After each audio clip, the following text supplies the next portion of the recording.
This is Radar for On the Radar Entertainment blog, coming to another edition of Movie Review Observations number 134.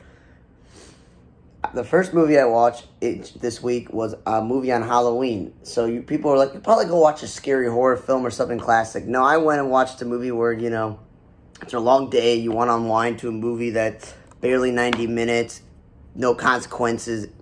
So I watched The Addams Family number 2.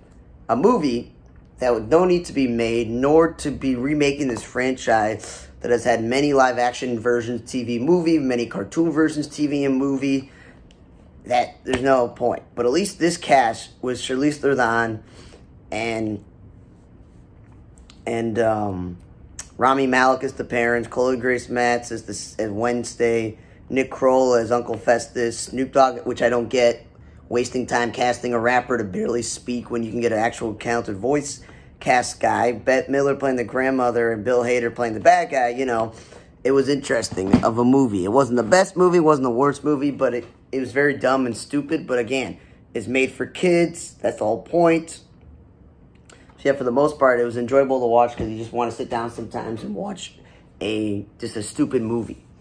Then I watched a very serious movie called 4 Good Days, with great actresses, Glenn Close and Mila Kunis, and they make Glenn Close look all haggard and stuff, not how she usually looks. And of course, Mila Kunis playing a drug addict who lost her teeth and all this other stuff. And it's about a mother who keeps, trying to help her daughter out, but her daughter keeps failing. But then you find out the mother left, and, the father's estranged, and and her kids are living with her brother. And the saving grace of this movie is that it's barely an hour and a half, 90-something minutes, but it's kind of boring, depressing. I've seen a lot of movies about drug addicts and other stuff, so it wasn't like they were covering much new ground. The only reason to really watch this movie is because of how good Glenn Close and Mila Kunis, as the 98% of this movie, basically, they're acting. That's really what you get out of it.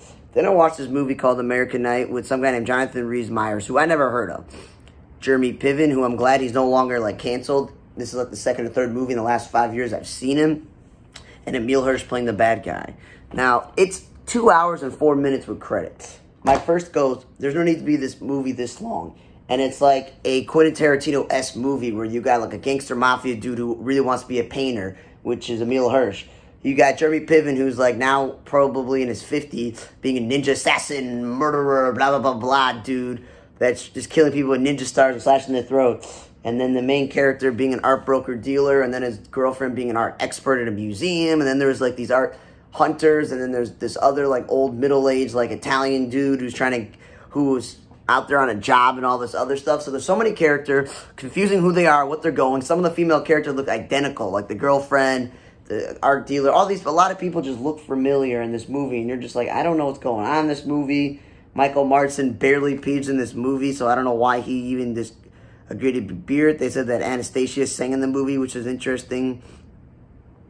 Yeah, it was just trying way too hard to be Quentin Tarantino-esque and just being way too long and way too confusing and not believable with most of the acting in this movie.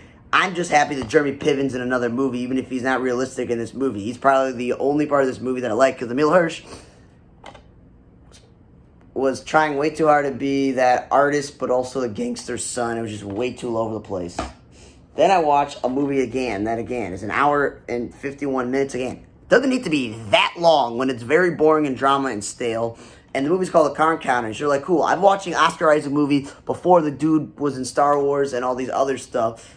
And then Ty Sheridan since he was a younger kid, and then eventually being Cyclops. I like both those actors. And, of course, who doesn't like Willem Dafoe? This was definitely better than some of the last few Willem Dafoe movies I watched, but he was a minor character. And then Tiffany Haddish. I can't take her seriously. Every time I see her in a movie, it's funny. It's supposed to be comical. I can't take her seriously, so this drama was stupid. Then the forced relationship between her and Oscar Isaac was over the top. My roommate saw it, and he's like, yeah, this is stupid. There was no real chemistry or any real thing going on between them. She was not in the movie that long for there to be any development. So that was all over the place. But the issue is, I don't know how Martin Scorsese and this Paul Schrader think this is a good movie. Because you're confused on, is he currently in prison or not? Or did he go back? Then he has his ex-military flashback scenes with the Ty Sheridan's father and the Willem Dafoe. But then he's a card counter. And It was very confusing, like, what it is. Stick to him being either a card counter, ex-military person, or a prisoner, or an ex-con. Just stick to one thing, and I don't know, stick to it. That's why the movie felt like it was more than 2 hours, because there was just so much going on that just made no sense. There's no point to it. You watch the movie, and critics or fans may like it because Oscar Isaac is just a good actor. You just like watching him in all types of movies. But, yeah, it just wasn't worthwhile. Then I don't know how Certified Fresh Rotten Tomatoes thinks it's Jessica Barton, Holler film, or I don't know, anybody in the movie except for Pamela Adlon playing a drug addict in prison mother, and they made her look super ugly. Like, when, I'm not saying she's like model pretty, but in all the shows I've watched her movies, she doesn't look that haggard. And it's just weird. This girl and her brother are trying to do their best. They try to work for some scrap metal dude, and then, like, the brother gets hurt. Someone else gets shot. It's all over the place. And the character actress, Becky Ann Barker, I've seen her before. But again, it was just, It was okay. It wasn't horrible. It wasn't bad. As I said, the saving grace was it was 80-something minutes. But it just, there really wasn't anything. It was just like, okay, she got into college and didn't want to go to college. They don't got the money. Whoop-de-doo. There we go. Then I watched this Disney movie, Ron's Gone Wrong. And I want to say this about Disney. I'm tired of you remaking classic cartoons into live action, or remaking older movies or spin-offs or sequels or trequels or fourth installments in classic Disney franchises. At least with Encanto, Luca, Turn Red, like, at least they decided to come up with some original ideas that weren't just let's make up stuff. And you know, Zach Galifianakis is funny. I like that they got some people who I've never heard of, but they're like voice actors. Like Rob Delaney did a lot of voice acting. Ed Helms playing the father.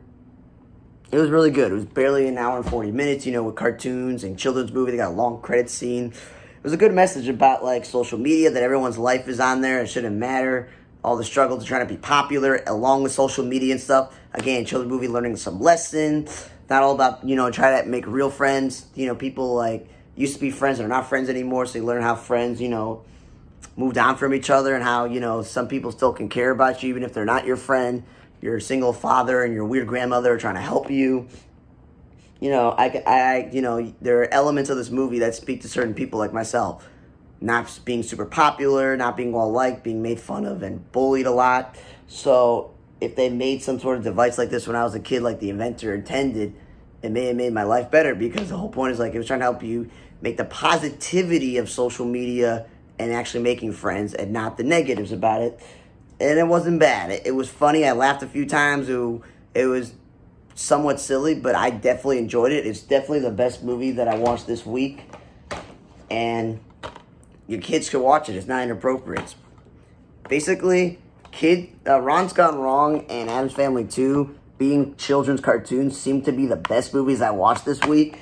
But the adult films like American Night, which was trying too hard to be like Quentin Tarantino, and the Martin Scorsese film Card Counter, and supposedly Rotten Tomatoes saying Holler's good, and then even despite Mila Kunis and Glenn Close's acting, the 4 movies that I watched this week that were like adult films were horrible. Like, I would not sit through any of them. The only reason to sit through 4 Good Days is because of the acting, and it's 90-something minutes. When the other 2 are 2 hours long, that's not a useful of your time. But yeah, definitely your kids should go watch Ron's Gone Wrong and Addams Family 2.